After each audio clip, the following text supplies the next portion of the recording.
팔꿈치에서 나타날 수 있는 통증 질환 중에서 테니스 엘보에 대한 얘기를 해드릴 거예요. 팔꿈치가 아파서 고생하시는 분들이 의외로 많은데요. 특히나 이제 팔을 좀 많이 쓰는 일을 하시는 분들, 주방에서 일을 하신다든지 아니면은 좀 팔로 뭔가 작업을 많이 하시는 분들 중에서 의외로 많고요. 팔꿈치가 아파서 한의원에 왔다 그러면은 가장 흔한 질환 중에 또 하나가 오늘 이야기 드릴 테니스 엘보일 거예요. 그래서 오늘은 테니스 엘보라는 게 어떤 질환이고 좀 어떻게 관리하고 치료를 해나가야 되는지 이런 거에 대한 내용들을 이야기를 해드릴 겁니다. 왜 테니스 엘보라는 이름이 붙었냐면요, 테니스 선수들이 라켓을 휘두르다 보면 이제 백핸드 동작에서 팔꿈치를 좀 많이 다치게 되거든요. 그래서 테니스 엘보라고 부르지만은 정식 병명은 아니고요. 정확한 병명은 주관절 외측 상과염이라고 부릅니다. 주관절의 바깥쪽 돌기에 염증이 생겼다는 얘기예요. 제가 퀴즈를 하나 내볼게요. 염증이라는 거는 이로운 걸까요? 해로운 걸까요? 자, 이제 이거에 대한 정의가 좀 명확해야지만 이제 치료나 관리를 어떻게 해나갈지도 우리가 결정을 할 수 있을 거예요. 염증은 우리한테 이로운 작용을 할까요? 해로운 작용을 할까요? 이로운 작용. 네. 염증 자체가 해롭다라고 생각하는 분들이 많아요. 근데 그거는 이제 이 질문을 염증을 좋아하세요? 싫어하세요? 라는 질문으로 좀 잘못 받아들였기 때문이기도 할 겁니다. 왜냐면은 염증을 좋아하는 사람 아무도 없거든요. 지금도 옆에서 이제 공사하고 있잖아요. 공사하는 거 되게 시끄럽고 먼지도 날리고 되게 불편해요. 자, 근데 공사를 한다는 거는 이롭나요? 해롭나요? 해로운 거는 아니죠. 왜냐면은 무언가를 우리가 망가진 거를 다시 원상복구를 시키거나 아니면은 우리가 뭔가 좀 원하는 모양대로 좀 변화를 주기 위해서는 이제 바꿔야 되잖아요. 그러니까 이제 공사를 하게 되죠. 자, 그러면 공사를 하는데 불편해요. 막 시끄럽고 먼지도 날리고 이러는 것처럼 우리 몸은 어딘가가 손상이 되면은 거기다가 염증 반응을 일으켜서 그거를 다시 원상복구를 시키기 위해서 몸에서 이제 자동적인 그런 회복 시스템이 작용을 하게 됩니다.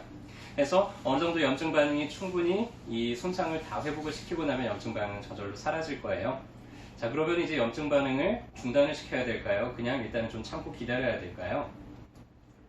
참고 기다려야 되겠죠. 문제가 다 회복될 때까지는 참고 기다리다 보면 언젠가는 이제 끝이 날 거예요. 근데 이제 여기가 상처가 나 있잖아요. 자, 이 부위는 어떤 부위냐면 우리가 손목을 뒤로 젖히거나 혹은 손가락을 펴거나 하는 근육들이 이 팔꿈치 바깥쪽에 와서 붙어 있습니다. 그래서 실제로 이쪽에 문제가 생기는 분들이 팔을 많이 써서, 팔꿈치를 많이 써서라기보다는 손을 많이 써서 생기는 경우들이 훨씬 많아요. 손을 자꾸 사용을 하다 보니까는 이 근육이 자꾸만 긴장이 되겠죠. 그러면서 이제 짧아지고 훨씬 더 많은 장력이 걸릴 거예요. 그러면서 여기를 자꾸 잡아 당기다 보니까 여기가 이제 찢어지고 상처가 나게 되는 질환입니다. 일단은 여기가 찢어졌다는 게 문제인 거지, 이거를 원상복구시키기 위해서 염증을 일으켰다는 그 사실이 이제 문제는 아니죠. 자, 그래서 여기다가 이제 소염제를 쓰거나 아니면은 이런 스테로이드 제제를 쓰거나 이렇게 염증을 제거를 하는 종류의 치료를 하게 되면은 당장은 이제 통증은 못 느낄지 몰라요. 당장 공사를 중단시키면 안 시끄럽잖아요. 하지만 그렇다고 해서 끝이 난 건 아니죠. 그 상태에서 이제 계속 팔을 쓰다 보면은 또 다시 추가적으로 손상이 되고 또 염증이 일어나고 계속해서 이제 반복이 될 거예요. 그래서 일단은 손상이 반복되지 않도록 잘 보호해 주는 게 중요합니다. 모든 상처는요, 시간이 지나면은 점점점 아물게 되어 있어요. 근데 아무는 속도보다도 더 빨리 망가지고 있으면 끝이 안 나겠죠. 그래서 최소한 망가지는 속도보다도 더 빨리 아물어야지만 이제 공사가 끝나면서 마무리가 될 거예요. 그래서 여러분들이 열심히 이제 치료를 받으면서 좀 더 빨리 회복이 되도록 하는 것도 중요하지만 이 문제가 더 추가적으로 손상을 반복하지 않도록 잘 관리하는 것도 그에 못지않게 상당히 중요하죠. 그래서 보호대를 좀 잘 착용을 해서 일상생활에서 내가 팔을 많이 쓰는 분들은 보호대를 좀 잘 착용해 주는 게 좋은데요. 자, 왼쪽과 오른쪽 중에서 어느 게 효과가 있을까요? 자, 테니스 엘보에는 왼쪽 같은 보호대를 해야 될까요? 오른쪽과 같은 보호대를 해야 될까요? 대부분 이제 팔꿈치 보호대 주세요 그러면은 대부분 왼쪽 보호대를 줘요. 근데 이런 보호대는 이제 염좌나 뭐 이런 쪽에만 효과가 있고요. 테니스 엘보에는 전혀 효과가 없습니다. 테니스 엘보일 때는 이렇게 팔뚝을 묶어주는 이런 종류의 보호대가 효과가 있어요. 팔을 계속 손목을 쓴다 그랬잖아요. 손목을 쓰는 힘이 상처난 부위까지 전달이 되지 않도록 이 가운데를 보호대로 묶어놓고 이제 생활을 하게 되면은 그러면은 훨씬 좀 통증도 줄어들고 추가적인 손상을 막을 수가 있겠죠. 그래서 이런 종류의 보호대를 팔뚝을 좀 꼭 조여줄 수 있는 보호대를 사용을 하시는 게 좋고요. 일단은 테니스 엘보를 정형외과에 가서 이제 치료를 한다 그러면은 제일 1차적으로 제일 많이 해주는 게 스테로이드 주사예요. 우리가 일명 이제 뼈 주사라고 하는 거죠. 자, 일단은 그래프를 하나 소개를 해드릴 텐데요. 그래프가 총 3개가 있어요. 자, 여기 보면은 0에서부터 12, 26, 52 이제 주수입니다.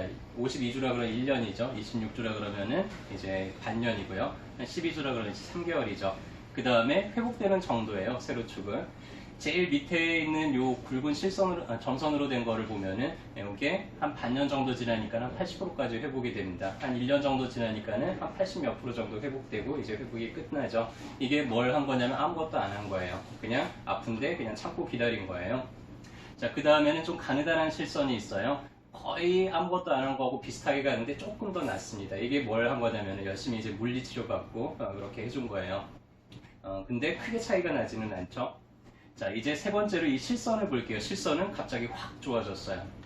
그쵸? 그리고 났는데 한 3개월 지나니까는 한 60% 정도 수준이 안 되게 떨어졌어요.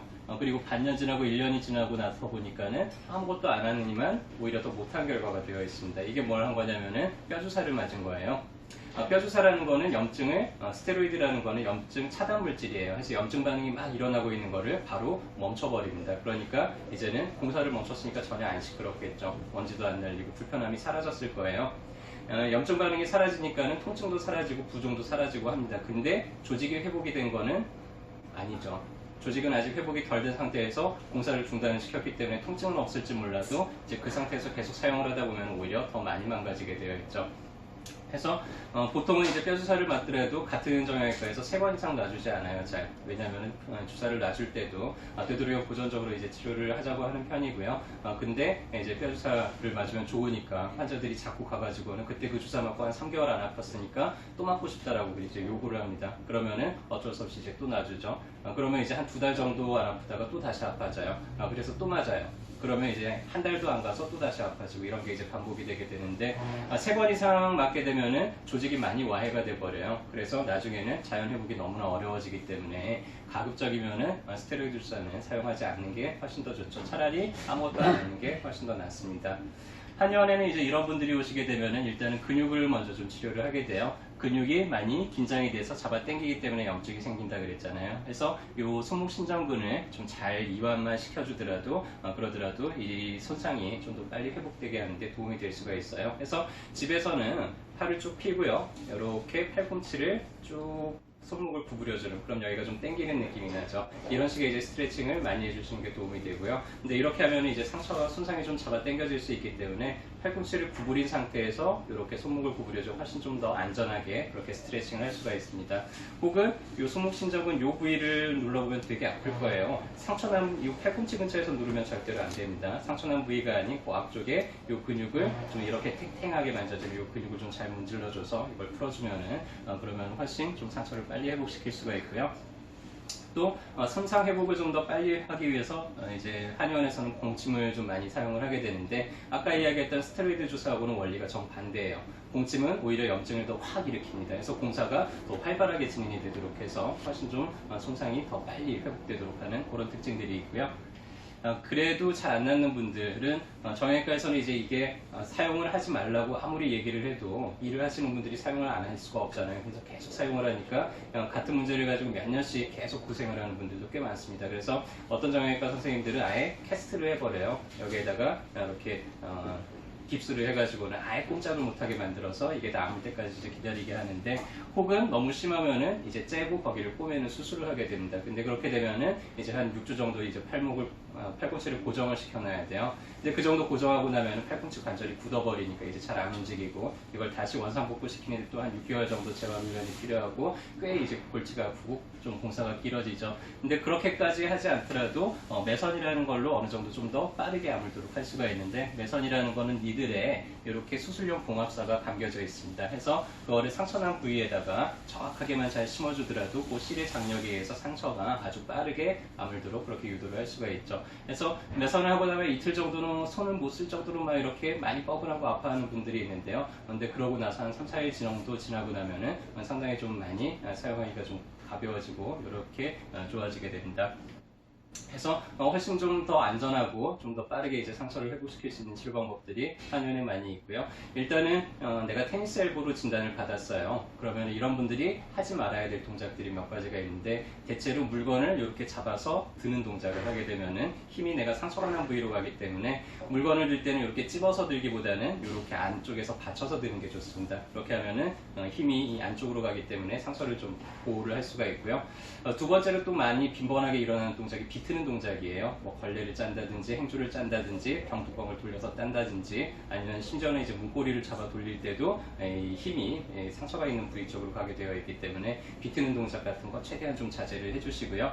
그렇게 해서 상처가 회복될 때까지 좀 잘 보호를 해주면 얼마든지 회복이 가능한 질환인데, 그래도 좀 계속 아프고 잘 치료가 안 돼요. 그러면 치료는 어디 가서 받는 게 좋을까요?